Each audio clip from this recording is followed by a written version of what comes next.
Would the Honourable Minister please proceed with her ministerial statement?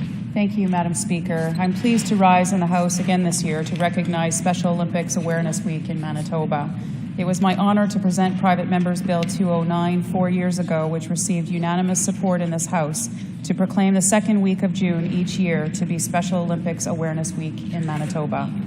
And even though Special Olympics Awareness Week doesn't begin until June 12th this year, I'm proud to recognize this incredible organization on the last day of our legislative session. It has become a tradition at the Legislature to recognize the week by playing bocce ball with athletes on the legislative grounds, and I was happy to see many of my colleagues from all parties out there on this beautiful Manitoba Day. I was particularly happy to see some of the Manitoba athletes who served on Team Canada this year at the 2017 Special Olympics World Winter Games in Austria from March 14th to the 25th. Several of our athletes took home medals in games. Darren Boriskevich and Christine Peters each won 1 gold and 3 bronze medals for snowshoeing. And Michael Milani won 2 silver and 3 bronze medals for alpine slalom.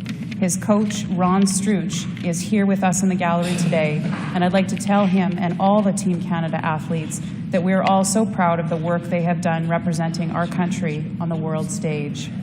But all this wouldn't be possible without the staff and volunteers who work tirelessly to ensure that people with intellectual disabilities are given the opportunity to participate in competitive sport.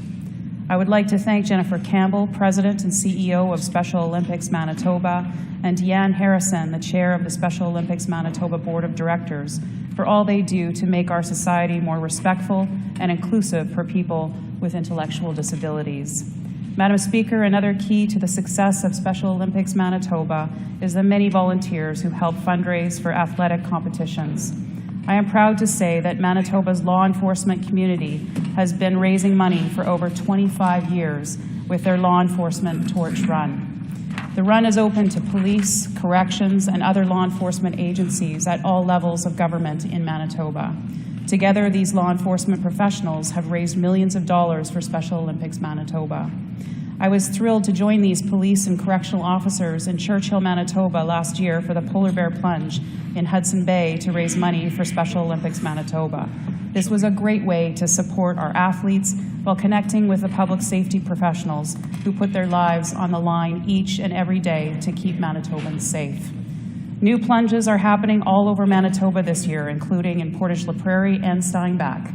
The law enforcement torch runners will also be out in full force with regional runs to lead up to the opening ceremonies for the 2017 Provincial Summer Games in Brandon on June 17th.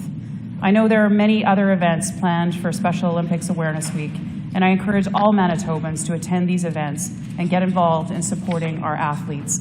Madam Speaker, I ask that all members of this House join me in recognizing the hard work of athletes, volunteers, and coaches who make Special Olympics possible in Manitoba.